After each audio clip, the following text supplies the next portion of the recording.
Right బులెటిన్లో breaking news చూస్తున్నాము. అమెరికాలోని మార్-ఎ-లాగో రిసార్ట్లోకి తుపాకీతో చొరబడేందుకు ప్రయత్నించిన ఆగంతకుడిని సీక్రెట్ సర్వీస్ ఏజెంట్లు కాల్చి చంపిన ఘటనపైన అమెరికా అధ్యక్షుడు డొనాల్డ్ ట్రంప్ తొలిసారి స్పందించారు.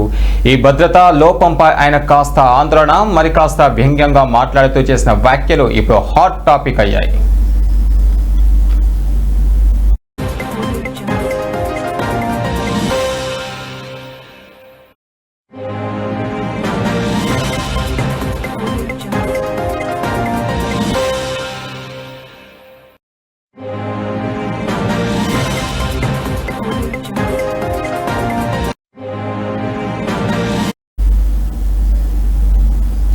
వైట్ హౌస్ లో జరిగిన ఒక కార్యక్రమంలో పాల్గొన్న ట్రంప్, నేను ఇంకా ఎంతకాలం జీవించి ఉంటానో నాకు తెలియదు, నా కోసం తుపాకులు పట్టుకుని ఎంతమంది వేచి చూస్తున్నారో చూశారుగా అంటూ వ్యాఖ్యానించారు.